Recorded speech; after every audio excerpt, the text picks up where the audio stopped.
Meu nome é Renato Soares, sou fotógrafo indigenista, mineiro de Carmo do Rio Claro e vim aqui no programa Quem Somos Nós para conversar com meu amigo Celso.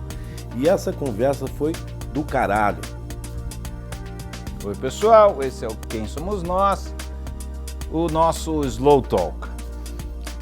Se você tiver interesse em saber tudo que a gente fez nos últimos 6 anos e pouco, quase 7 anos, você vai no quemsomosnós.com.br, escolhe a plataforma que você achar mais legal, se ele é de vídeo ou de áudio.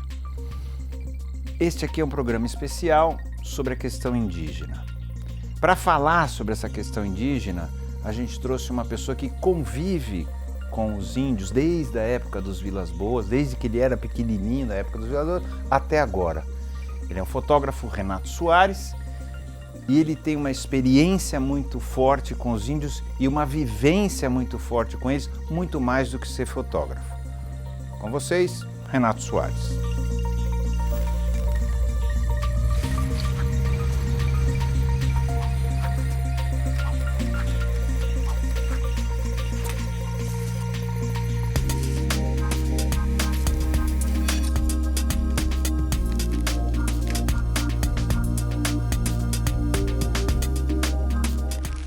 Quem é você?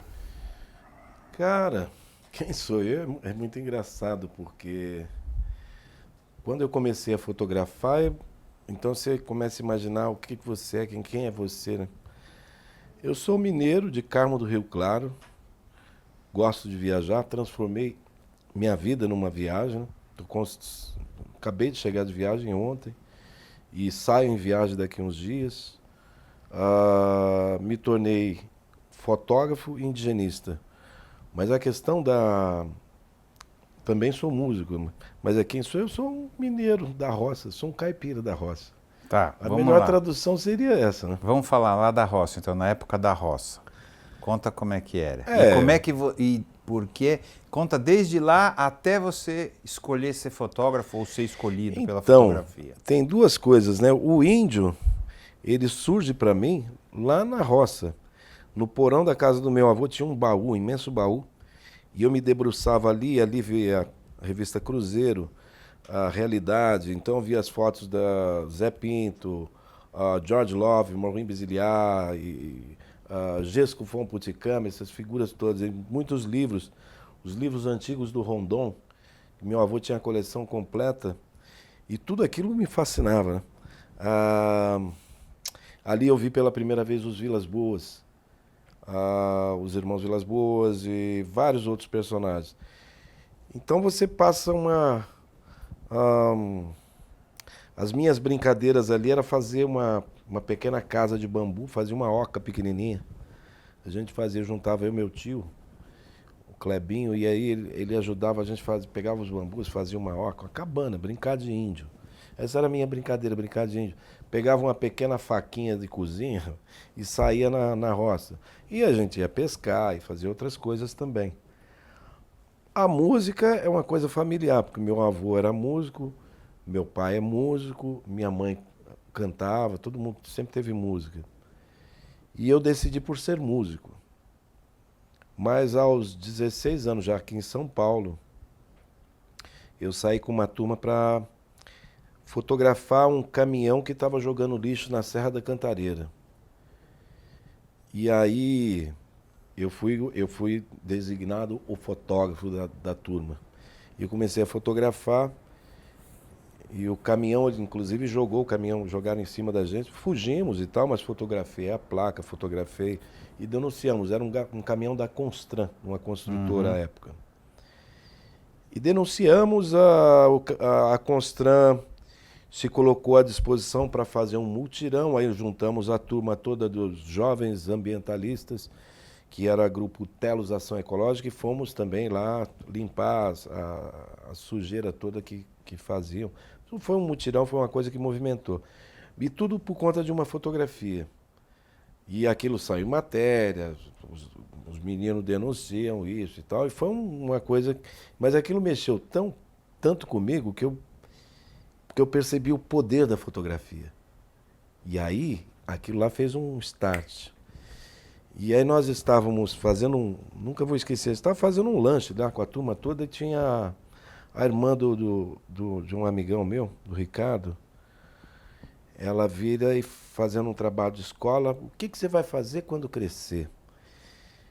E ele, pô, todo mundo moleque, ninguém tá sabendo o que vai fazer, nem a gente tá crescendo e tá tudo bem.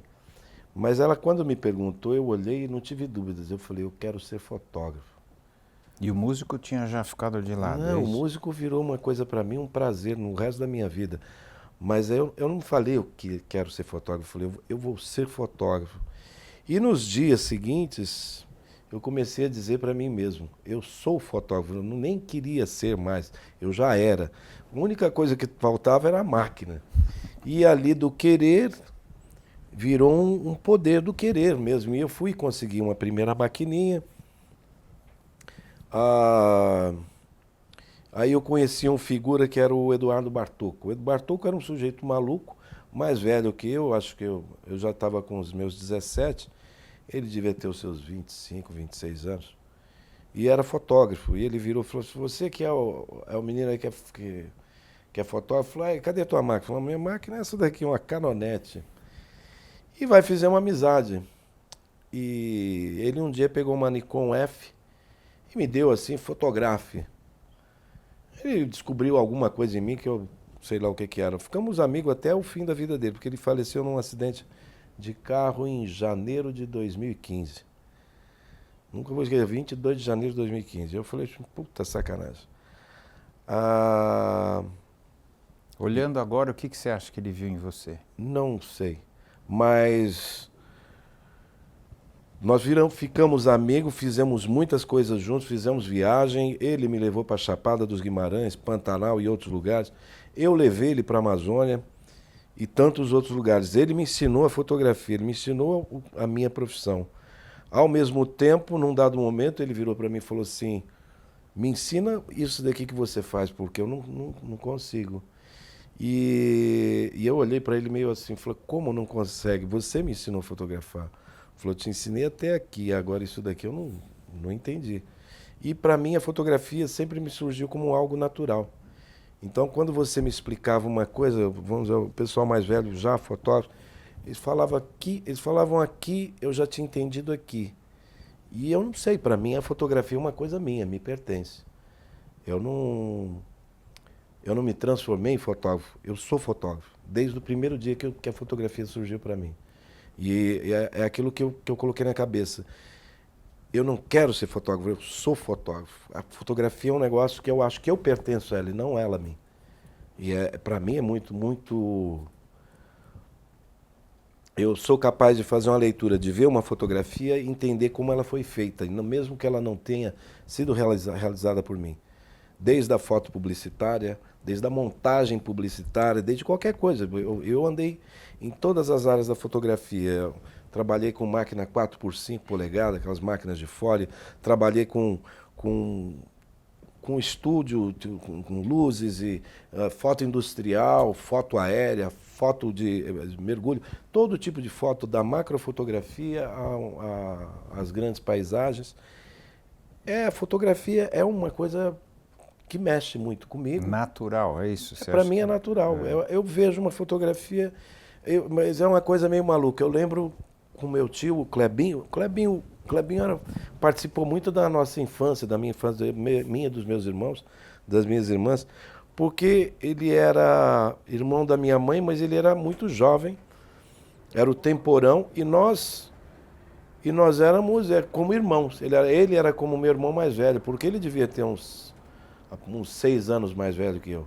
Então era natural que eu tratasse ele mais como irmão do que como tio. E um dia nós estávamos fomos caçar rã. E pescar e caçar rã. E aí nós estávamos num pasto, isso é um meninada de 12 anos, num pasto assim, e tinha um imenso de um boi. Muito grande mesmo, daqueles que fica sozinho no pasto, todo garboso. E a luz da tarde, porque a gente estava indo caçar rã, então a luz da tarde deu aquele dourado assim, uma luz bonita. E eu olhei assim e falei assim, olha que interessante. Ele falou, o quê? Olha que boi bonito. Ele olhou assim, boi bonito. Falou, o boi em si, olha que desenho, que bonito, né? A paisagem bonita, e aquele imenso, uma paisagem, a lagoa no fundo. Aí ficou olhando assim, depois mais um pouquinho adiante, eu olhei, tinha um bambual imenso. E eu fiquei parado olhando para um broto de bambu, né? E ele falou assim, você tá olhando, meu pai? Olha que bambu bonito. Eu falei, o Renato tá ficando doido. É vaca bonita, é bambu bonito. Na verdade, eu estava vendo fotografia. Isso antes de ter uma máquina na mão. E eu estava vendo um quadro, estava vendo uma cena. E isso eu faço constantemente. O que é, na verdade, é o treinamento do olhar. Eu lembro numa situação no Amazonas, no Alto Médio Rio Negro, e eu estava com a Ângela Junqueira, que é uma doutora, uma pesquisadora do Instituto Oswaldo Cruz. E eu estava fazendo um documentário, a missão é outra coisa, endemia de Chagas, sobre doença de Chagas, o DMT, o Departamento de Medicina Tropical no Amazonas. E no entardecer nós estávamos pelo rio Padauiri, e um rio que vai fazendo muitas curvas, ele vai desembocar no Amazonas, muitas curvas.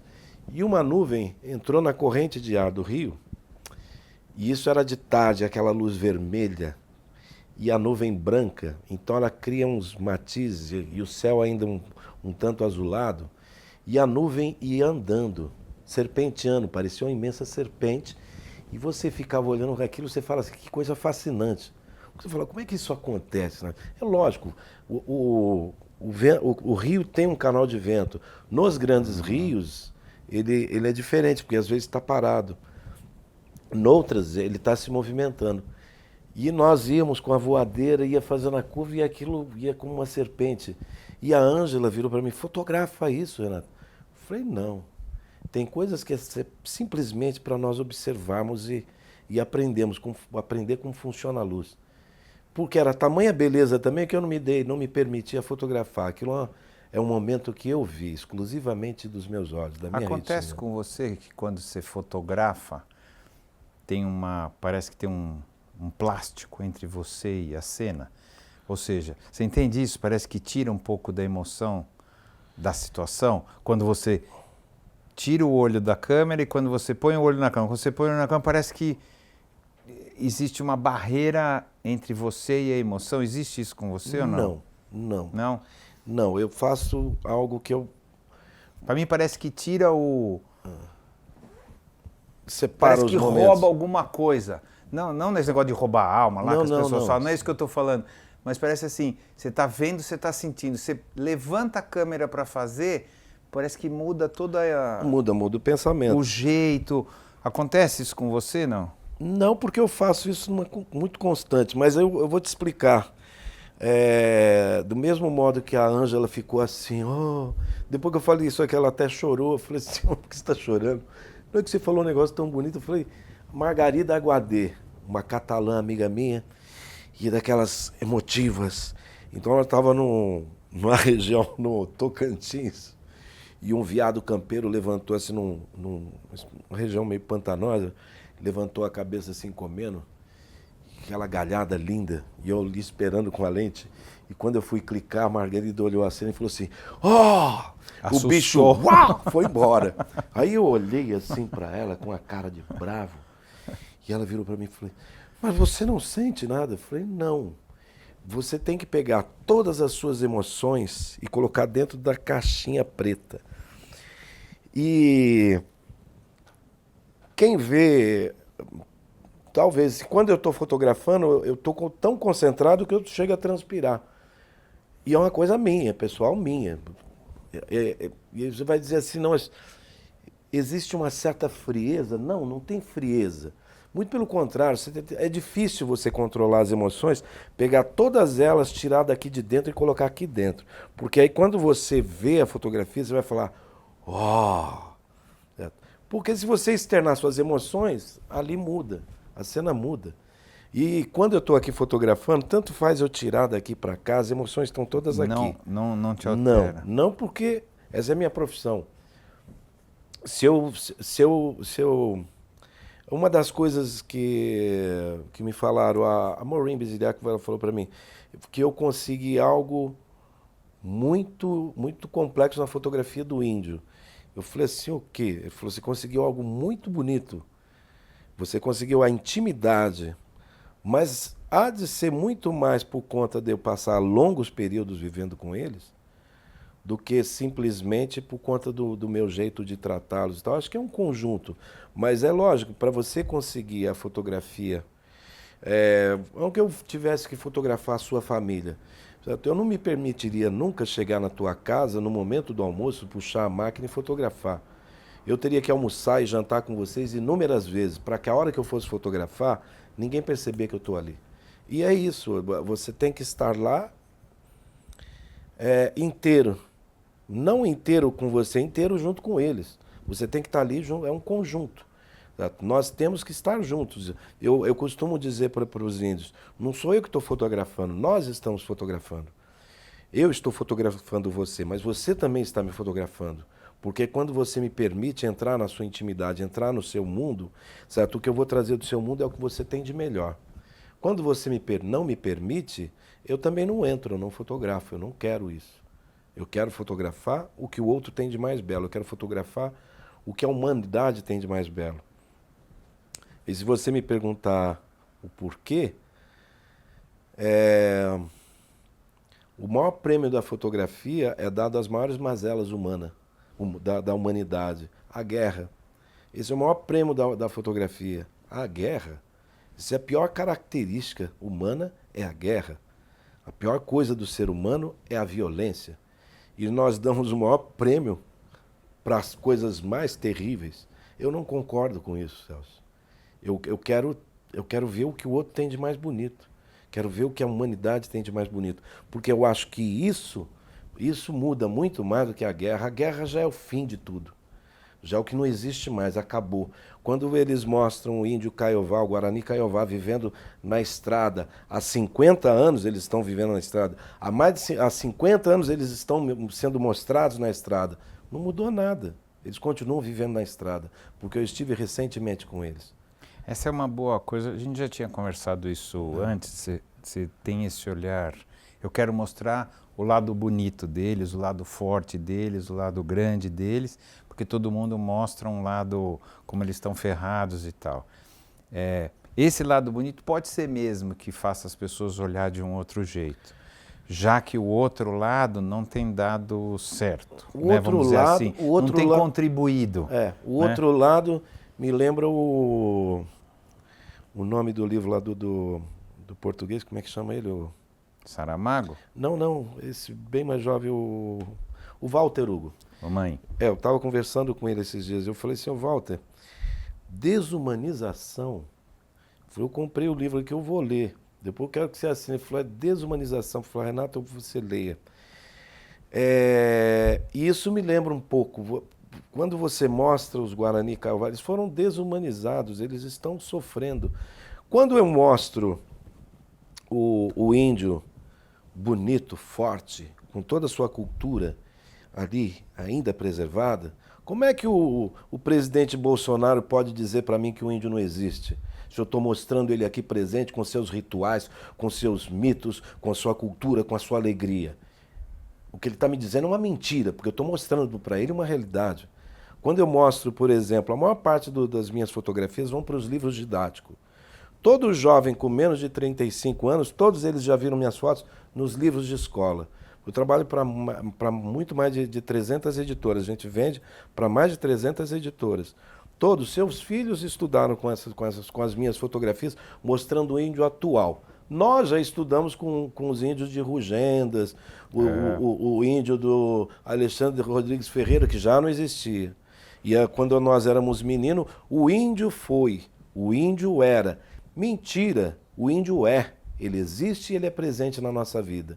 75% da consanguinidade do brasileiro é indígena. Certo? Porque nos primeiros 200 e poucos anos que aqui chegaram os portugueses, só vieram homens. E eles deitaram com as mulheres que aqui estavam.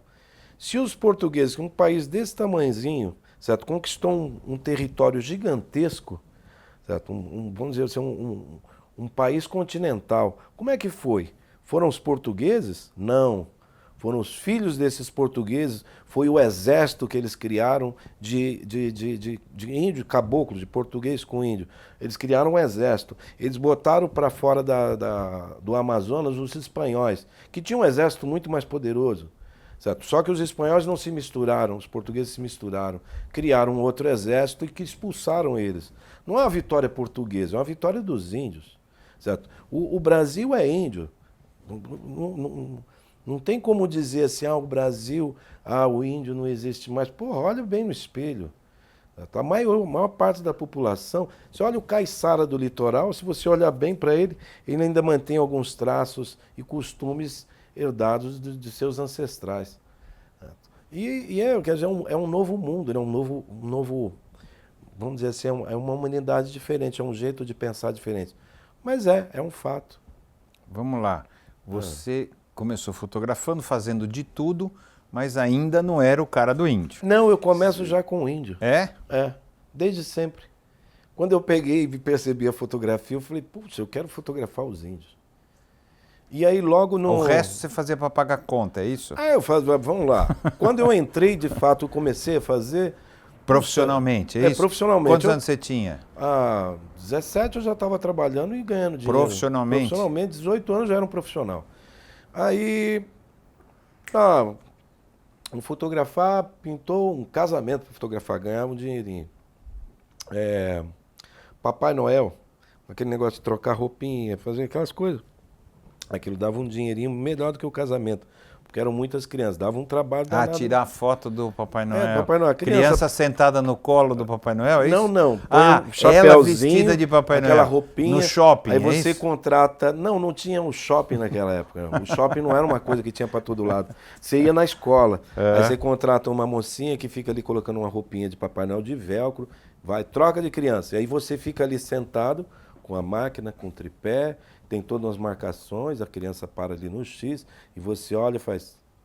Collect. Outra. Trabalho emocionante, né? Horrível. Não, mas pagava o teu aluguel. Pagava as contas e o pai ficava feliz com a fotografia. Não é que eu fotografava sem estar entusiasmado. Não, eu entendi. Porque claro. você tem que fazer a criança ter uma cara bonita também. E aí você tem que brincar com a criança e tal. E tinha as crianças que ficavam com aquela cara brava. Eu falei, puxa vida, como é que eu vou fazer essa foto? A mamãe vai olhar aquela foto, ela vai achar o filho lindo, mas o menino está com aquela cara brava. Bom, isso daí juntava dinheiro. E agora para onde eu vou? Vou para o Mato Grosso.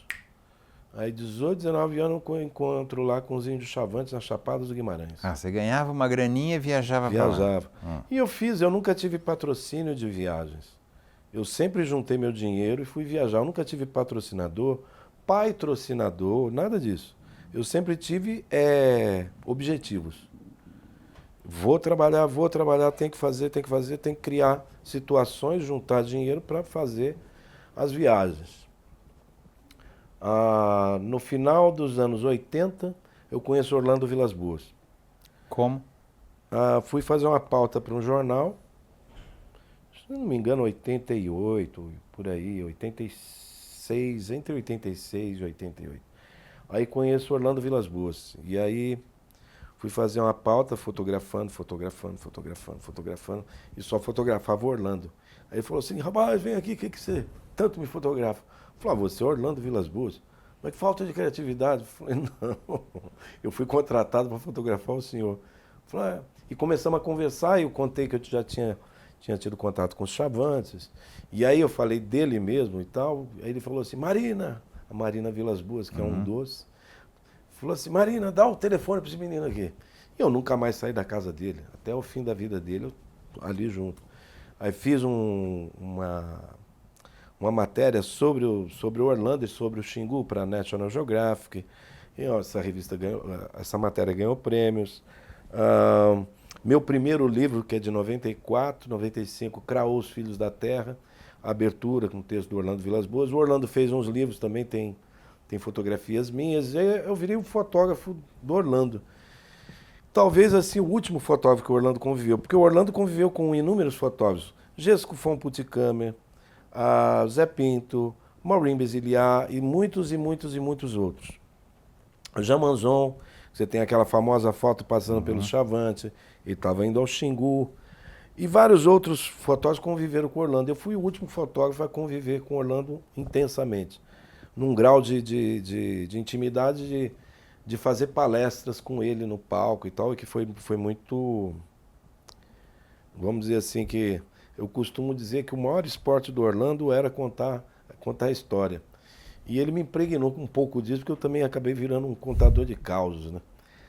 Aí eu acho que eu me perdi onde eu estava. A ideia é que a gente estava falando sobre você ganhava uma graninha aqui sim, para poder sim. ir para os índios, porque o teu negócio era índio. Ainda para mim não está muito claro por que você escolheu índio. Você falou, eu brincava como criança e tal, mas assim... Mas por quê? Em nenhum momento você para e fala assim, por que eu escolhi isso? Nunca me perguntei. Não. Eu sei que quando eu começo a fotografar o índio, logo Orlando vira para... Logo que eu começo fotografando já há um tempo. E aí eu fui para o Vale do Javari em 91, lá eu estive...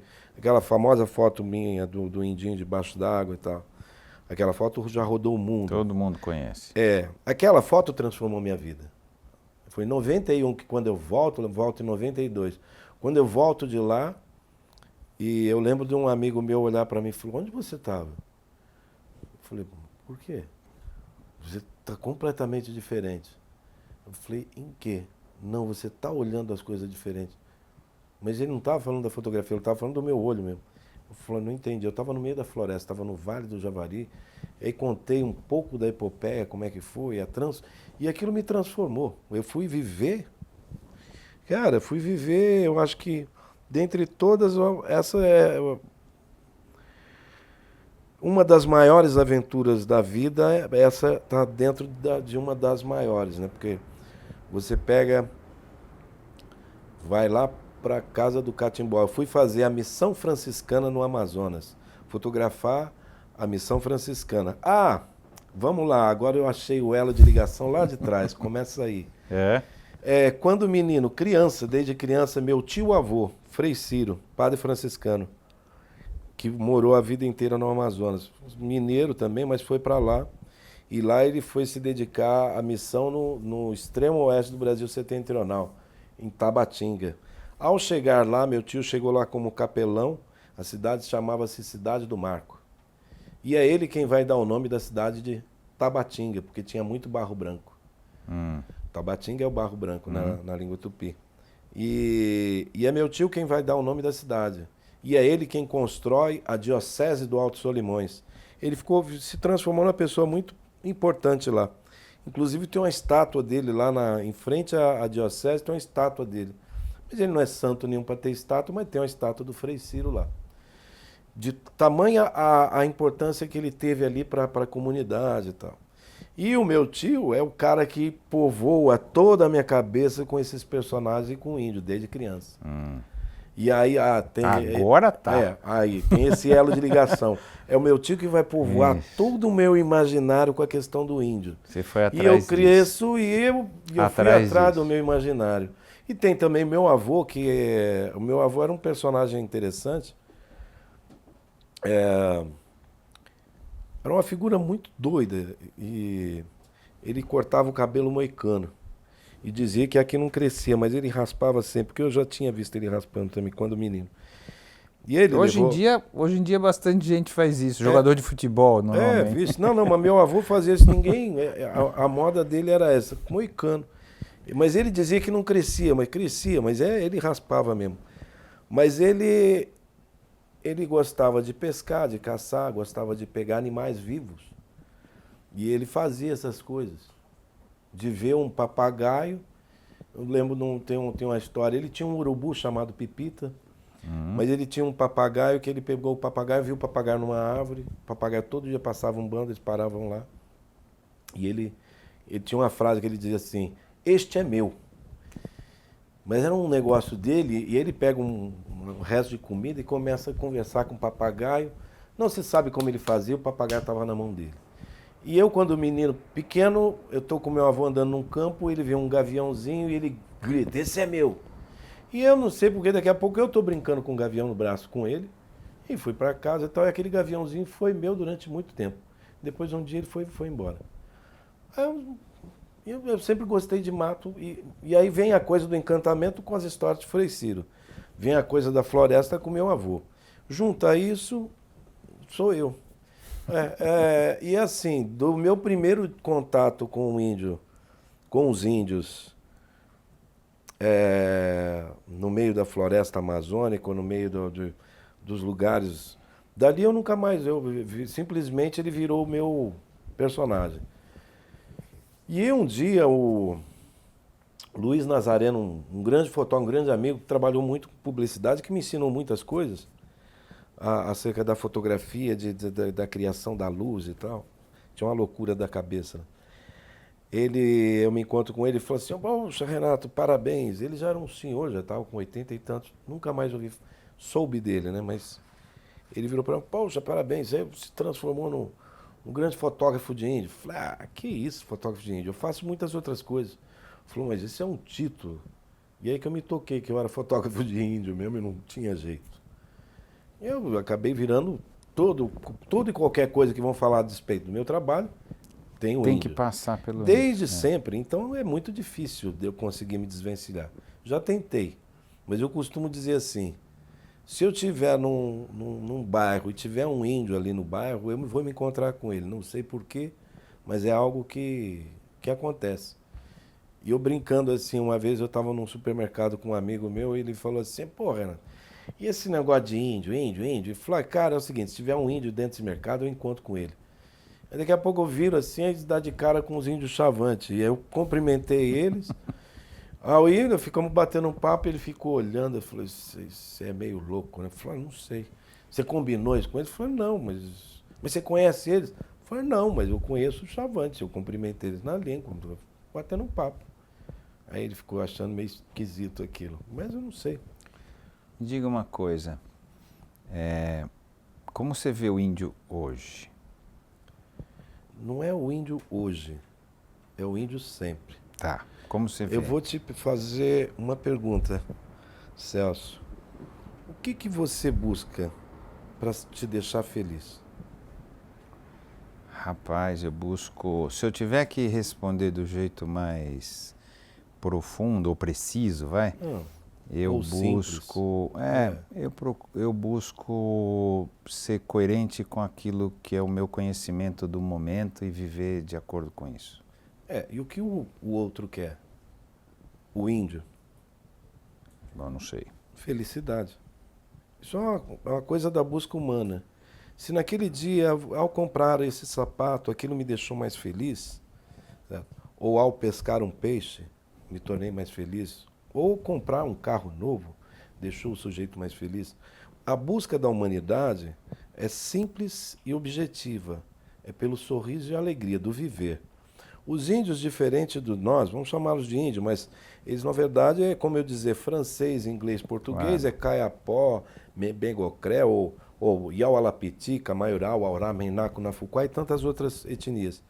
O que esse ser humano busca é nada mais do que nós buscamos. A felicidade se traduz no sorriso da criança, na história do velho, ou na pescaria do homem para levar o peixe para essa criança sorrir e assim por diante.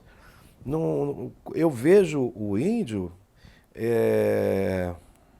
eu vejo uma humanidade que me deixa feliz, que é uma humanidade, não uma desumanidade. O que eu vejo a nossa sociedade, ela é totalmente perturbada. E aí, quando eu vou para lá, eu estou feliz. E eu transformei essa coisa da... Vamos lá, completando do trabalho. Orlando Vilas Boas virou para mim e falou assim, você precisa criar algo onde o índio tenha retorno. Aí eu comecei a assinar o contrato de cessão de direito de uso de imagem, pagando 33% para toda e qualquer comercialização da minha imagem para eles. Isso ajudou Calapalo, Yaualapiti e vários outros grupos, Caiapó, o Aurá.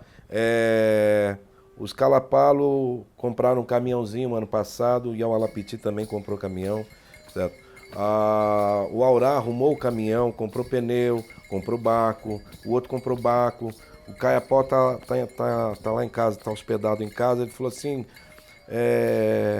Nhambiquá é amigo. Ele falou assim, Nhambiquá, você vai me levar lá para comprar esse radiocomunicação. Eu falei, mas tem dinheiro? Ele falou, dinheiro da foto, tem. A gente tem dinheiro da foto.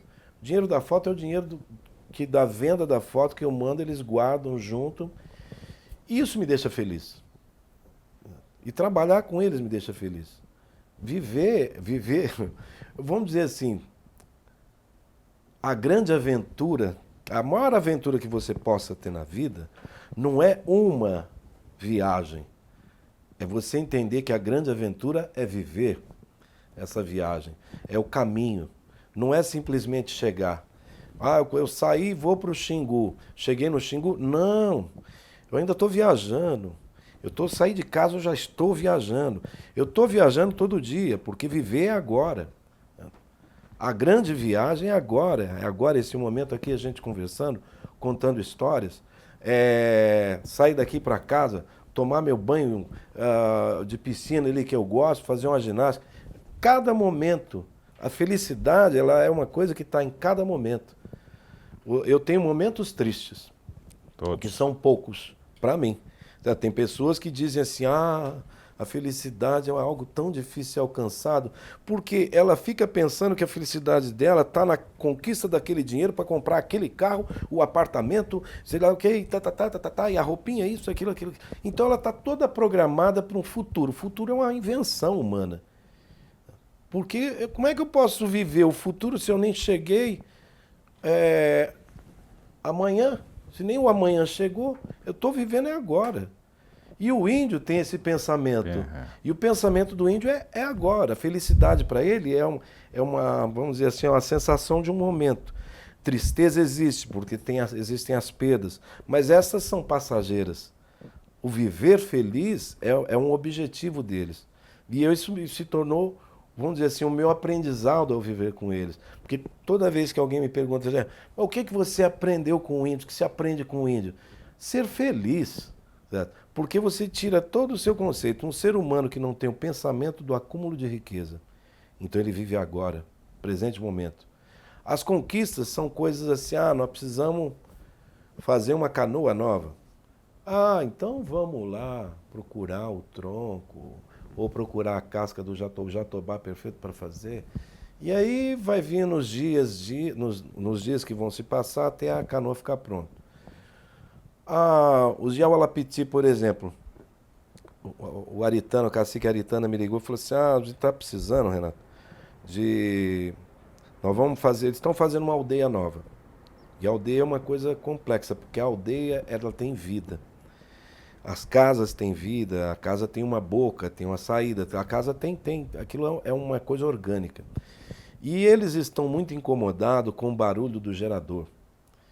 E eu falei assim, poxa, vamos inverter essa coisa, vamos colocar placa de energia solar, a gente coloca no fundo das casas, mas ao invés de colocar placa de casa em casa, vamos tentar juntar um dinheiro e montar uma estação. E aí a gente passa, não cabo aéreo não, porque isso o fio toma sol, também. Quebra e gasta muito mais. Então vamos fazer que nem a água, vamos colocar tubulações, certo? Tudo. Aí eles falaram, mas se molhar não dá choque? Falando, não, tem que ser bem feito. Tem lá os sistemas e tal. E são cabos, não são fios soltos, não são cabos. Vai gastar um pouco mais, mas a gente consegue fazer uma coisa melhor que vai durar muito mais. E como eles têm o sistema de encanamento que vem do subsolo, nós também estamos montando um pomar lá. É um projeto maluco da minha cabeça que eu vi com eles, chamado Ataitá. Ataitá quer dizer todas as frutas. Então nós criamos Floresta do Alimento. Então a gente tem um pomar. A aldeia antiga vai virar um pomar, porque a aldeia nova exatamente nasce assim do lado, coisa de 100 metros da aldeia, já nasce a aldeia nova. E aqui, a aldeia antiga, como eles têm o sistema de água você vai usar para irrigação. A gente vai usar para irrigação e vamos transformar aquilo num pomar. E um pomar gigantesco que vai até o rio e tal. Uma coisa. Mas aí o que eu falei para eles, vamos montar um sistema de energia solar para a aldeia inteira. Porque aí toda casa passa a ter uma energia. Eles têm, por exemplo, lá não tem telefone, mas eles têm a internet. Eu falo, nós precisamos montar a casinha da internet e tal direitinho, porque eles têm o sistema de rádio e tal para a internet, porque é comunicação. Aí tem que ter rádio também, comunicação. Isso tudo, todas essas coisas, essas ações que eles estão fazendo, é o dinheiro da fotografia, é o dinheiro das expedições que a gente cria, e isso dá retorno para eles. Do artesanato também que eles vendem aqui cotidianamente, das coisas que eles fazem. Para quê? Para viver bem. É um negócio interessante. Então, não estou dizendo que eu acredito nisso, mas vou fazer o outro lado. O fato deles não planejarem deixa eles mais expostos, né? Sim. Ou seja, contra uma civilização que planeja o futuro, traça uma estratégia e etc., e eles ficam mais frágeis pelo fato de viver no dia a dia. Não é isso? Então, será que isso é parte da destruição que vem acontecendo com... Quando você vem dessa ideia de que não preciso acumular riquezas, não preciso... Então, mas quando você traça um futuro para uma humanidade, no caminho disso está a violência e a guerra. Também. Então, e quando você não traça isso... Vamos lá, Celso, vamos pensar assim. Qual é o tamanho hoje dessa população mundial? 9 bi. 9 bilhões. Isso mal calculando assim, mas por aí, né? Não está demais? Aí você pega o índio. O índio ele vive numa sociedade muito menor. Por quê? Porque ele vive num ambiente equilibrado. Eu vou usar um exemplo, o gado. Nós temos na natureza o Desmodus rotundus, é um morcego hematófago que se alimenta de sangue, exclusivamente de sangue de mamífero, de pássaros também, mas de mamífero principalmente. Quando a gente corta, num ambiente natural, ele vai se alimentar do sangue de um pássaro aqui, de um macaco ali e tal, mas isso é um ambiente equilibrado. Aí, quando você corta toda essa floresta e coloca o gado, logo vem um morcego. E aí, como ele tem um alimento em expansão, e aí, o que ele vira? Na nossa palavra, vamos dizer que ele virou praga. E aí eles vão usar um veneno, uma pasta, eles vão tentar pegar em tela, vão tentar matar esse morcego. Ele vai virar uma praga mesmo. Aqui em São Paulo, ali no centro de São Paulo, uma vez teve um prédio que ficou vazio, e o morcego começou a atacar. O Desmodus rotundus tomou o prédio e, como tem muita gente em São Paulo, começou a se alimentar. Teve agressões de morcego em São Paulo, no meio da capital de São Paulo. Imagine numa floresta com muito gado, ou muito porco, ou muita galinha. Tem muito morcego. Ou seja, aí você criou um ambiente desequilibrado. Mas por que tanto morcego? Que aí o pessoal fala, vai começar a morrer o gado. E se deixar no sistema natural, vai morrer sim. Por quê? Porque está desequilibrado. Para equilibrar o gado, vem outra praga.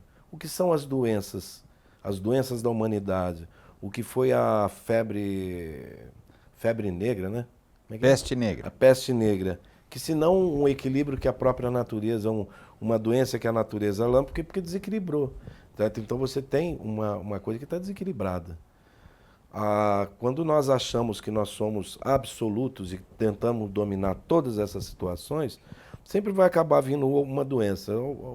Nos anos 80 vem a AIDS. E aí agora a gente está conseguindo eliminar ela. Logo, logo vai vir outra. Porque é uma doença que a própria natureza cria para controlar essa praga. Nós somos uma praga.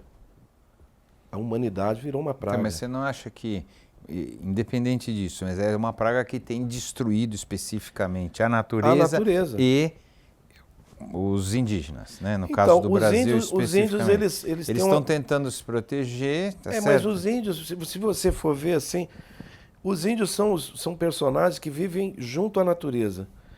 Sim, não é outra raça que não humana, mas é um grupo que tem um pensamento diferente do ocidental. Ele vive na floresta. E para você viver na floresta, você precisa alimentar a floresta. Ele se alimenta e alimenta a própria floresta.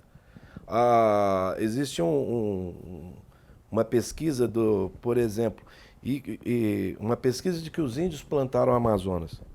Todo o território amazônico, muitas das florestas castanheiras. Um dia, numa certa feita, eu andando com os Kayapó, no território Membengocré, que é a terra indígena Kayapó, eles nômades, né? E aí um velho, ele viu uma árvore, e ele olhou e parou e procurou, viu a posição do sol, procurou para cá outra planta. E ele achou outra planta. E ali ele tinha certeza que, tendo esta aqui e aquela ali, tem uma outra ali.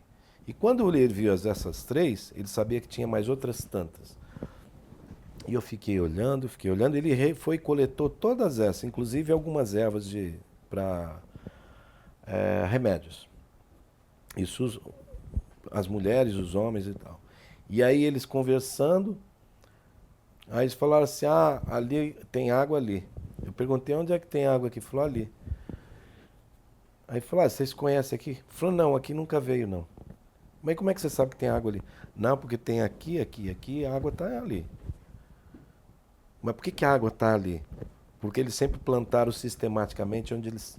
E eles sabem que se tem esta planta nessa posição, esta outra aqui, e a outra ali, e a outra lá, o rio sempre vai estar do lado direito ali, ou do lado esquerdo lá. Sei. Ou no meio entre as duas. Aí você fala assim, mas como? Aí eles contaram. Que foi o vovô que plantou. Mas que vovô? Aquela árvore tem mais de 600 anos. Uma castanheira gigantesca lá de 90 metros. Essa árvore tem 800 anos. É o vovô. Foi o vovô do vovô do vovô. E aí conversando lá no Xingu, você vai ver, eles estão lá há mais de 1000 anos. Um dia conversando com a Fukaka Kuikuro, e ele me contando de umas coisas assim, eu falei, mas quem que fez isso? Foi o vovozinho. O vovozinho é lá longe. Vovozinho é muito mais longe que vovô. Muito mais longe, não é vovô nem o bisavô, é o vovozinho. Vovozinho é muito longe. E aí, mas foi o vovozinho que fez, porque lá tem umas construções que você vai ver, tem até uma murada de pedra, tem um caminho, né? Caminho de pedra, calçamento de pedra, que é lá como é que eles chamam lá? No Morená, é a casa de Mavutinin. Que é ali, que é Mavutinin, ou Quamuti, ou Quamutã, ou Taungui, que são os personagens, cada um na sua língua, né? Quamuti é na língua Aruac. Quamutã também, só uma variação de Yawalapiti para Waurá. Agora, Mavutinin na língua Tupi e Taungui é na língua Caribe.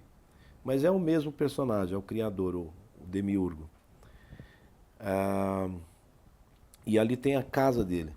Mas tem a casa dele. E aí você vai ver, tem ali onde ele andava para lá e para cá pensando. Mas aquilo ali é uma construção de milhares de anos. E é um caminho. Que talvez esse caminho, se você pegar traçar em azimuth, talvez vai estar ligado lá em Machu Picchu, nessas cidades também antigas, tanto quanto. E aí você vai ver aquele muro de pedras e fala, mas isso daqui parece coisa lá dos Andes. Mas todos esses povos, vamos dizer, todo este continente era tudo interligado. Você tem aqui as estradas de São Paulo, todas elas foram feitas em caminhos indígenas. Não tem muita coincidência, são caminhos mesmo que foram usados. Como é que é chamado aqui o caminho dos Guarani? Que vai até o Paraguai ali, né? Tem um monte de série de trilhas que os bandeirantes usaram para ir nesses lugares. Usaram para prender os índios. Também, para captura, para caça, mas os bandeirantes usaram esses caminhos, que já existiam. No sistema antigo da arqueologia, ou da antropologia, dizia que aqui no Brasil, na chegada dos portugueses, tinha 5 milhões de índios. Não. Eram mais de 30 milhões. Isso hoje sabe-se que era mais de 30 milhões. Só que vivendo de uma maneira completamente diferente. Porque 30 milhões num país como esse é pouca gente, né? Nós somos 200. Agora são 200 e... E pouquinho. 200 e pouquinho. Pô. Aí é muita gente. Ou nem tanto, né? Ainda não, para o Brasil não. Não, mas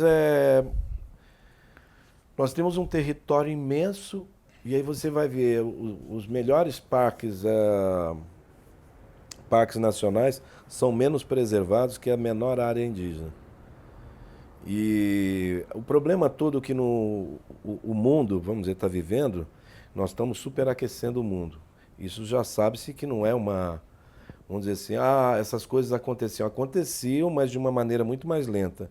E a Revolução Industrial aqueceu o planeta. E nós continuamos, e não temos parada. A população mundial cresceu nos últimos 100 anos, muito mais que nos 400 anos anteriores. Isso em 100 anos a gente cresceu muito mais. Isso é depois da Revolução Industrial. Mas até quando? O que você é? Bom, mesmo... essa é uma outra questão que dificilmente hoje a própria ONU já diz. Nós vamos outro dia saiu essa história do CO2, dizer o quanto a gente está acima do que deveria. Quer dizer, tem um monte... Nós não estamos tratando bem dessa história. Não, isso é complicado. Especificamente no Brasil, nós estamos vivendo um momento onde se discute, ou pelo menos se coloca assim, vamos liberar a terra indígena para explorar minério, para plantação, fazer cassino, né? Também já ouvi falar, como é nos Estados Unidos. Qual que é o teu olhar sobre isso? Péssimo, porque, vamos lá, mineração não dá dinheiro para o país. Isso é tudo levado embora. Mineração é um negócio. Quem ganha com a mineração é a corrupção. Isso é fato. Ninguém me prova que uma cidade toda se construiu com a mineração. Por exemplo, Itabira. Itabira é uma cidade rica? Não. Itabira praticamente virou um buraco. Sumiu. Carlos Drummond já estava preocupado. O pessoal falou, eu fui na casa de Carlos Drummond. Falou, não, você foi numa réplica da casa de Carlos Drummond, lá em Itabira, e dali você olha, você vê uma lama de dejetos. Quem ganha com Itabira? Uma empresa. E aí você vai contabilizar, mas a empresa dá emprego, subemprego, porque as pessoas vivem muito... Aí vou usar a mesma palavra do Walter Hugo, né? Vivem desumanizadas ali, porque aquilo ali não é vida. Você trabalhar dentro de uma mineradora, aquilo não é vida. Quem ganha com isso são as empresas. A mineração é horrível e não dá dinheiro, não dá muito dinheiro para o país. A soja, que é o grande ouro, o ouro verde aí que eles estão dizendo, a soja alimenta quem? Alimenta o gado. E vamos lá. Quantos empregados tem na soja, uma fazenda de soja, se comparar a uma fazenda de hortifruti granjeiro? A menor fazenda de hortifruti granjeiro vai ter muito mais profissionais trabalhando do que a soja. Soja é tudo máquina hoje. As plantações de cana é tudo máquina. Isso é tudo máquina. Você aperta um botão, ela faz o resto. Você usa um funcionário para comandar uma máquina gigantesca que vai coletar tudo. Já vamos dizer assim, num cinturão verde mais equilibrado. Por exemplo, outro dia eu fui numa feirinha que era alimento do pessoal de... Como é que chama? Sem terras. Uhum. Não sei se é sem terra, alguma coisa assim, do movimento sem terra. E emprega muito mais gente, dá muito mais dinheiro e um alimento muito mais saudável do que soja. Você vai falar assim, a soja, mas a soja é verde. Não, a soja está cheia de agrotóxicos, a soja nem soja é mais. Agora ela é, como é que chama essa palavra que eles usam? É transgênica. Uhum. Então, e quem que ganha dinheiro com a soja? Então nós vamos cortar uma floresta inteira. Aí você tem um dinheiro da corrupção, porque eles vão vender a madeira. Aí tem um monte de coisa. Agora o nosso presidente está querendo liberar a venda de madeiras de reservas naturais. E está criando mais uma abertura para corrupção, mas porque só pode vender aquela madeira se ela tiver certificado. Corrupção. Já tá abrindo mais áreas para mais corrupção. Ah, vamos diminuir os parques nacionais, mais corrupção. Ah, vamos fazer mineração na área indígena, mais corrupção. Isso tudo caracteriza uma coisa, poder e ganância. Ah, por exemplo, eu tenho a minha frase que eu criei, entre os anos 1830 e 1880, o general Smith, o general americano Smith, ele criou aquela famosa frase, índio bom é índio morto. Uhum. E eu, aqui no século XXI, ao ler, estava lendo sobre esses personagens, eu achava que era o general Custer. Quem vai dar notoriedade a essa frase é Hollywood, com aquele grandão lá dos filmes de cowboy. John Wayne. John Wayne, que vai perpetuar essa frase num filme do John Ford, que ele diz assim, índio bom é índio morto. E bem, dá um tiro na cabeça do índio. Índio bom é índio morto. Aí eu criei a minha frase, inimigo de índio é inimigo meu. Disso depois que o Partido dos Trabalhadores fez Belo Monte. Aí muita gente fala assim, mas você não é de esquerda? Eu sou de esquerda. Mas a esquerda, quando sobe no poder, ela deixa de ser esquerda. Ela passa a ser poder. Essa discussão aí que todo mundo está tendo, a esquerda contra a direita. Para mim todo mundo ali é poder. Se você está no poder, é poder. Você precisa ter alguém para dizer, isso está errado. O que eles fizeram, Belo Monte, foi a abertura das maiores mazelas que estão por vir contra os índios. Outro dia eu estava lendo o Viveiro de Castro, e o Viveiro de Castro estava falando justamente disso, que nós estamos vivendo um momento onde os caras vão partir com toda a determinação para arrebentar com o índio. Mais ou menos voltamos lá há mais de 200 anos. Você acha que tem como impedir? Tem, se nós tivermos consciência. Porque se nós acabarmos com o índio, nós acabamos com nós mesmos. Se você pega, por exemplo, o cacique Yanomami, escreveu o livro lá, A Queda do Sol. Puta, não sei. Davi Copenaua. O Copenaua, ele fala do Chapire e fala da queda do céu. O que é a queda do céu? Quando você lê, você vai pensar que é uma historinha. É uma história contada por eles. Mas quando você lê e se deixa levar pela historinha, pelo mito, você começa a ver uma grande parcela de realidade. Quando você tirar todas essas florestas, todo esse território amazônico, tirar toda a floresta da Amazônia, você vai ter um desastre ambiental atrás do outro. As grandes chuvas são formadas no oceano. Qual é a maior parte do alimento da floresta amazônica? São partículas de areia que vêm do deserto do Saara. O mundo ele é todo interligado. Então você tem aquelas grandes colunas de tempestade de areia no deserto do Saara, sobe e entra no jet stream, que é uma corrente de vento que circunda o globo. Até elas vão se precipitar nas chuvas amazônicas, vão alimentar a floresta, a maior floresta tropical do mundo. As chuvas vão se formar, elas vêm e batem nos Andes, que é uma grande barreira, e elas descem se precipitando pelo Amazonas até vir para o sul. Vai chegar em São Paulo e tudo, e vai passar, vai para o extremo sul.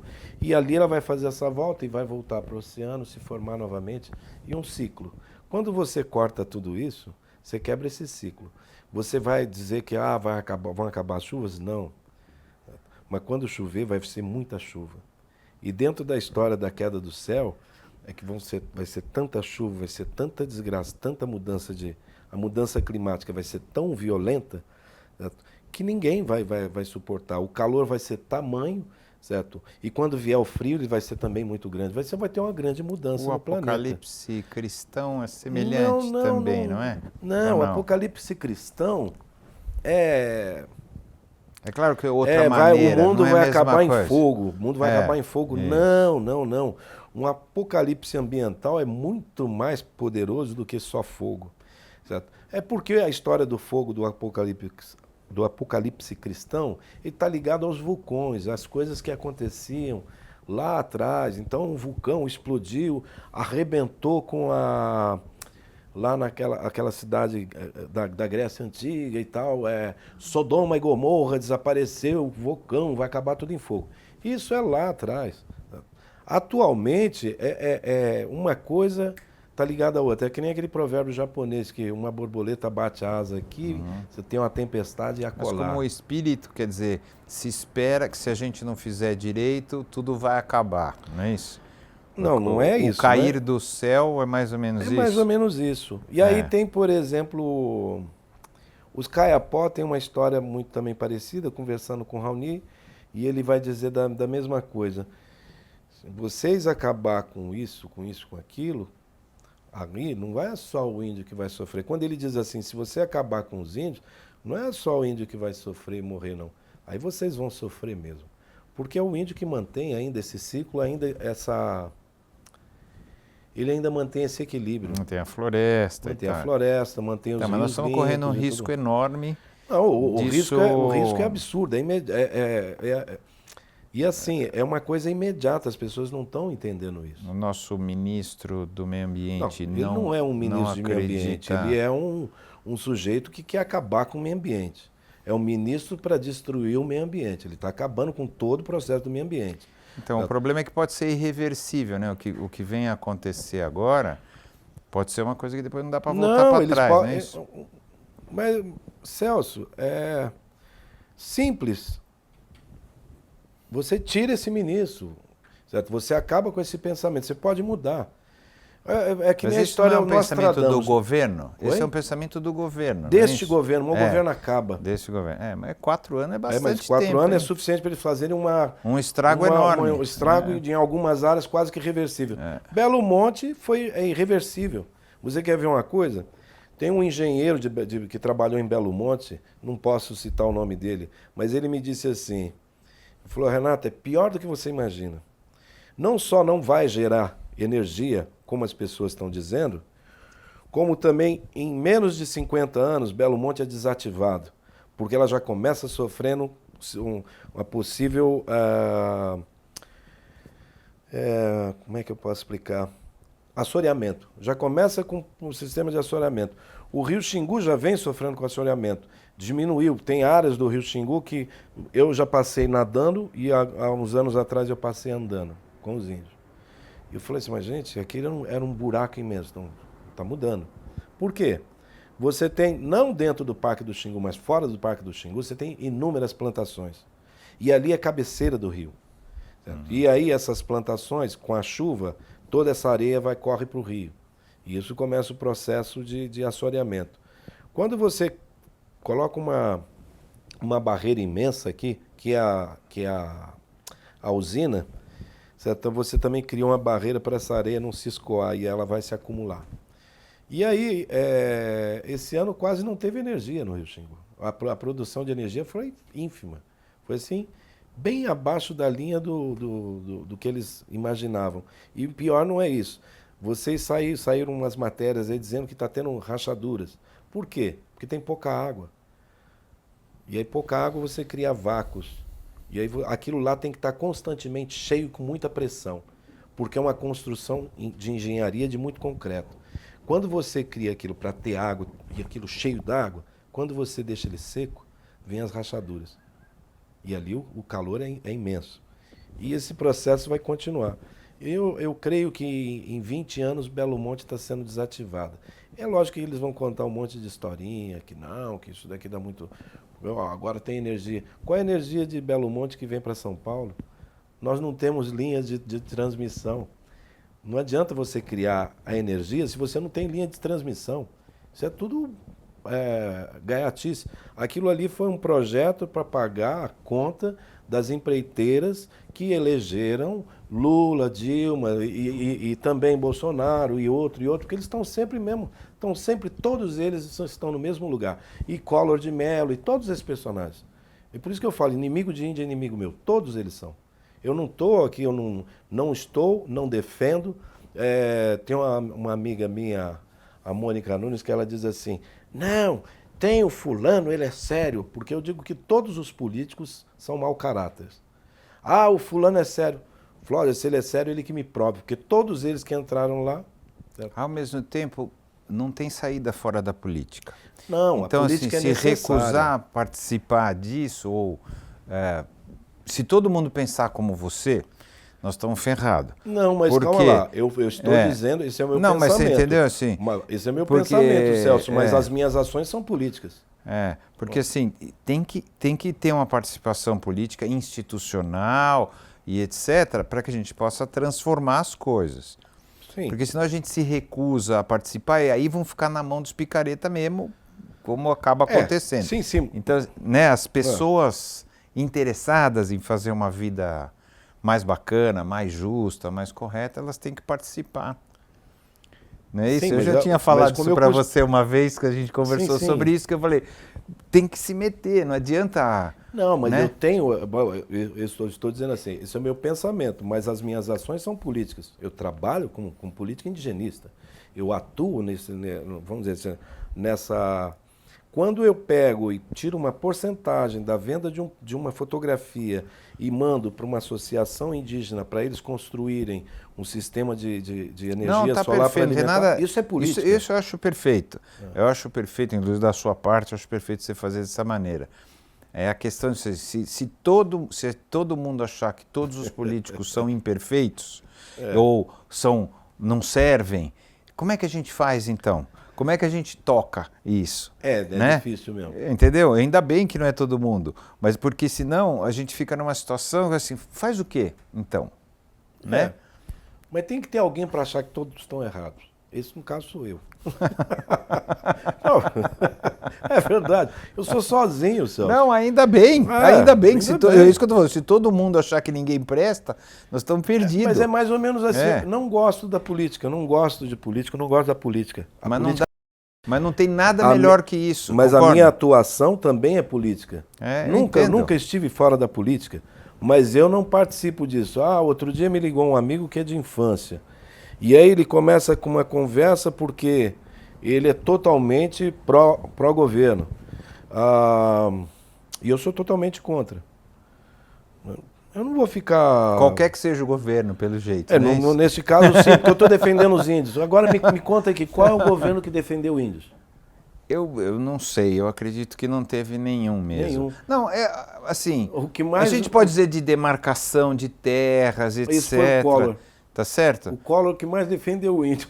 Foi o que mais demarcou terras indígenas? O que mais demarcou terras indígenas foi o Collor.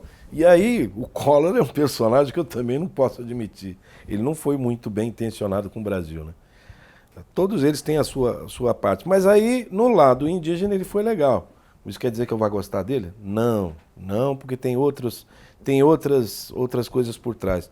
Mas a questão é, sim, é necessário ter todo esse sistema político para as coisas funcionarem, mas é necessário ter alguém também que diz assim, não.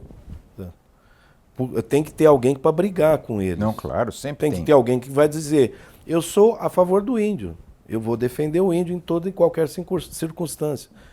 É a minha posição. Não, nada errado em ser a favor do índio. Nada errado em ser a favor do índio. O que eu estava falando é que, de qualquer maneira, a gente tem que votar, colocar pessoas lá, inclusive para defender o índio lá. Tá certo? Inclusive para defender o índio. O índio está sob as leis do país, tá certo? Se a gente quiser mudar, tem que botar um índio. Já tivemos, né? Já tivemos alguns personagens. Mas, inclusive temos hoje pessoas lá dentro, a Soninha, tem figuras muito poderosas, muito boas e muito mais participativo. O índio, inclusive, hoje na sociedade, ele tem muito mais participação, inclusive em questões políticas e tudo mais. Por isso que ele incomoda. Vamos lá, né? Desde a chegada dos portugueses, depois da construção do Brasil, o índio é destituído dos direitos às suas terras ancestrais. Eles nasceram ali. Então, a terra ali é reserva Mebengocré. Não é terra indígena Mebengocré, mas no documento é uma reserva. Reserva do governo. Reserva, está reservado. Porque é do patrimônio da nação, mas não é dele. Não. Por que não? Se ele estava aqui. Se ele tem um direito dele. Mas quando nós damos esse direito, nós estamos tirando direito de nós. Como direito de nós? Direito nosso? Nós somos praticamente netos velhas índias que foram curradas pelos velhos portugueses lá atrás. Isso é um fato. Não sei se já ouviu falar assim, muita gente ouve aquela frase. Olha, eu já ouvi muito isso, né? Ah, eu sou neto ou neta de índio. Minha vovó era índia. A vovó lá, bisavó, tataravó, era índia. Vovô pegou ela no laço. Vovô gostava muito dela, pegou no laço. Pegou no laço, não, porque ela era uma índia. É a história contada pelas famílias. A história verdadeira é, vovô era um estuprador. Pegou ela no laço, de fato, e levou para dentro da casa grande. A menininha cresceu, porque não é a menina veio grandinha, não. Mas matou o pai e a mãe, certo? Matou os avós, irmãos, e todos. As crianças foram para a aldeia, para a fazenda. Lá foram trabalhar. A menininha cresceu, ficou bonitinha, vem para casa grande. Vai ter filho meu. Os negros passaram por isso. A mesma também, coisa, né? não, mas isso, os índios e os negros, o mesmo processo, certo? Mas isso começa com os índios. Tem umas fotografias antigas que mostram os índios com grilhões, umas coisas horríveis. O mesmo processo do negro. Mas vamos lá. A minha bandeira é o índio. Na verdade, a minha bandeira é pela boa vida. Minha bandeira também é pelo negro, pelo índio, pelas minorias. Como Você acredita que vai no começo acontecer? da sua pergunta, quem é o Renato Soares? Eu sou isso, né? Sou um pouco disso tudo.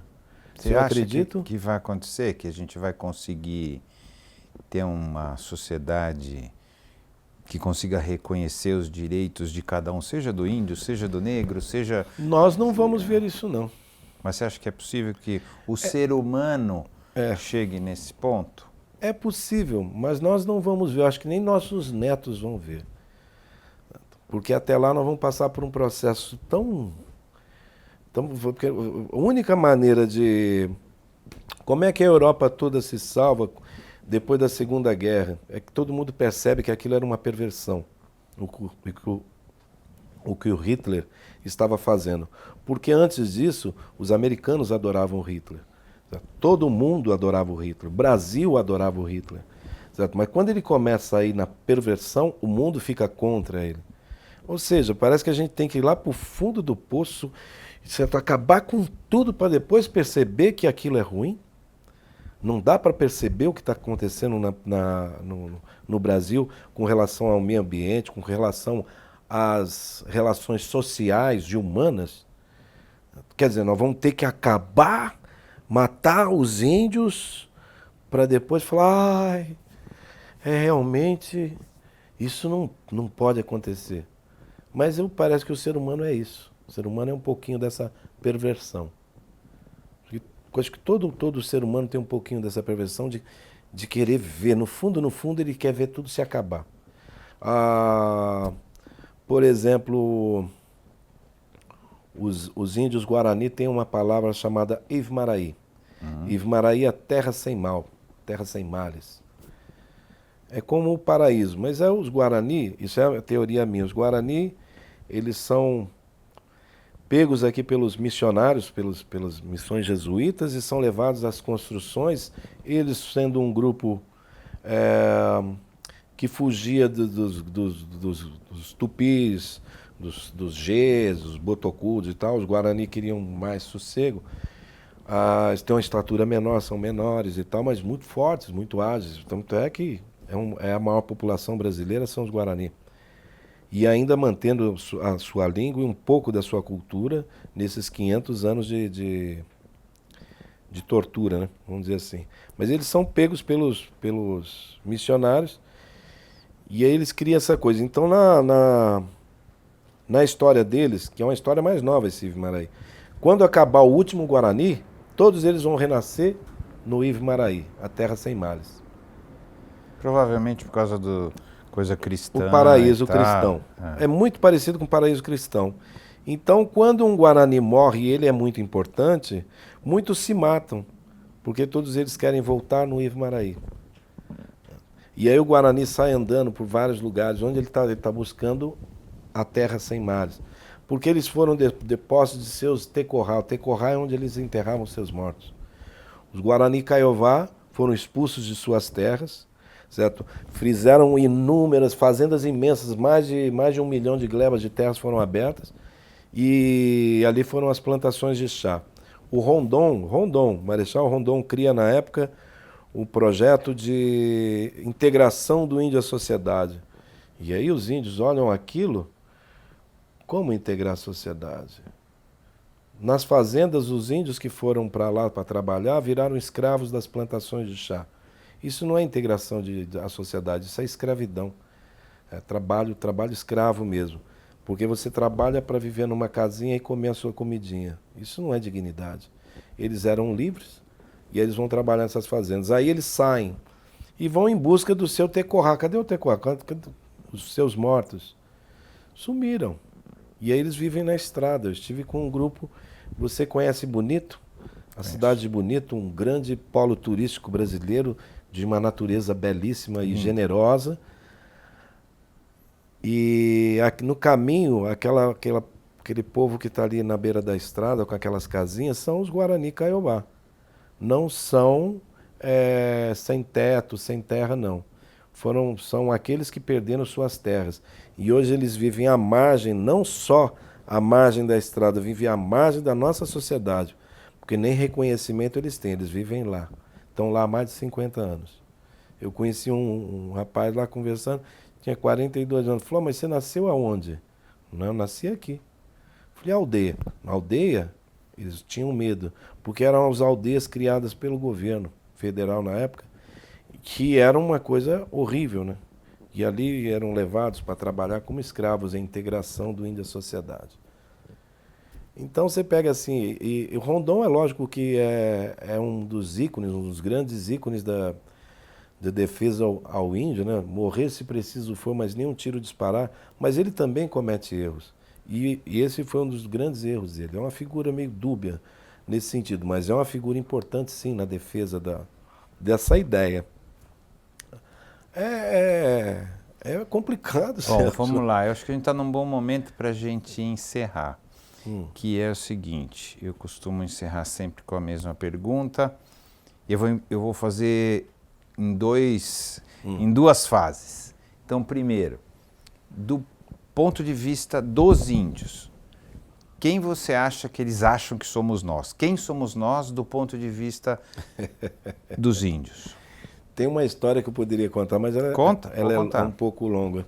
Então, numa aldeia Craô, estava tendo muita seca, pouca comida, muita história antiga lá deles, né?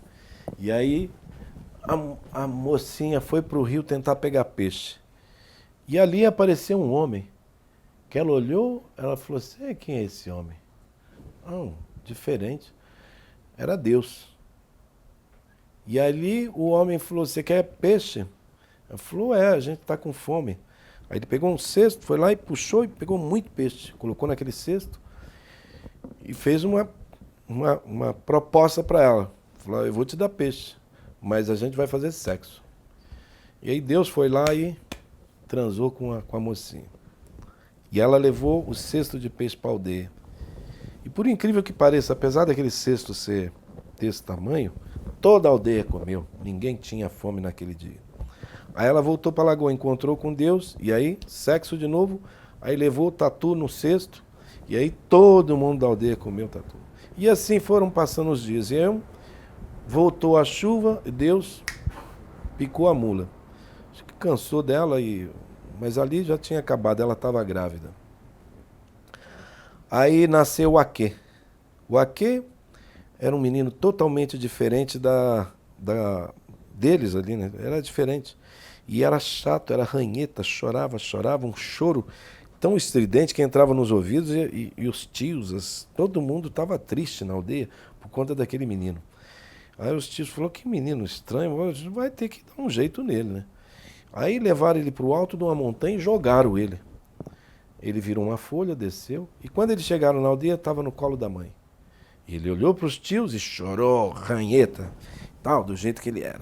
Bom, aí pegaram ele e jogaram no rio, para que ele morresse afogado. Ele virou um peixe. Quando chegaram na aldeia, estava ele lá no colo da mãe, e novamente ele deixou a aldeia triste. E assim sucessivamente tentaram eliminar o Aquê. Porque ninguém entendia quem que era aquele ser, né? Até que um dia alguém pegou e, sem mais nem menos, pegou e jogou no fogo. E aí ele sumiu mesmo. Sumiu, nunca mais viram ele. Passou muito tempo, lá como eles dizem assim, muito longe, muito tempo. Aí um dia apareceu um homem diferente, com roupa, que eles não usavam roupa, um homem bem diferente. E aí ele estendeu assim uma esteira grande. E ali tinha flecha e tinha espingarda, e tinha as coisas desse mundo ocidental e tinha as coisas do mundo dos índios. Os índios escolheram tudo que era deles, que já os pertencia. E aí ele pegou e fechou as coisas nessa esteira e foi embora. E aí os tios olharam e falaram assim, quem é aquele? Aí um velho mais sábio olhou e falou assim, acho que é o Aquê. Acho que ele voltou. É mesmo? Falou, é. E agora a gente vai pagar preço, porque a gente jogou ele fora. E aí, nisso, surgem os brancos, cobrando o que foi feito com Aquê. E aí começa essa guerra de 500 anos. Isso é uma história assim que talvez eles encontraram isso para mais ou menos para dizer assim, por que eles fazem isso com a gente? Porque um dia a gente fez alguma coisa então com é como ele. se buscasse uma culpa, eles querem achar essa culpa. Mas isso é uma história nova, que surgiu nos últimos 300 anos anteriores a isso. Por que a gente sofre tanto? Por que a gente sofre tanto? Porque eles fazem tanta maldade. Os índios lá do Xingu chamam o homem branco de Caraíba. Caraíba. O que é Caraíba? Então, na língua indígena, Yawalapit é gente de verdade. Quincede quer dizer gente verdadeira. Mebengocré é o povo que veio da estrela, gente de verdade. Caraíba, ou Cubem, na língua caiapó, e as várias, ou Cupem, Guarazu, na língua chavante e outros. Sabe o que quer dizer? Bicho. Para eles, nós somos um bicho diferente. Não é gente. Porque gente não faz isso. Na visão deles. E para você, quem somos nós? Nós todos. Eu tô quase falando que nós somos bicho. Ué. Não, é uma coisa que talvez eu tenho sido cada vez mais indigenizado, vamos dizer assim. Eu optei por viver com eles. A minha opção é viver com eles, viver um pouco dessa vida deles. Não nasci índio, tenho plena consciência. Nunca será índio. Não, nunca vou ser índio. Mas eu já vi pessoas que vão para as aldeias e eles tiram a roupa e se pintam, e já vi gente tirar a sobrancelha, tirar pelo do corpo, como se fosse nascer da noite pro dia índio. Eu falei, não, eu não sou índio, mas eu sou lá bisneto, tataraneto de índio, sim, de português, de espanhol. Certo? Também devo ter sangue judaico, porque Vieira, Monteiro, Figueiredo é novo cristão. Certo? E possivelmente eu também tenho sangue de mouro. Certo? Porque toda aquela região lá foi dominada pelos mouros.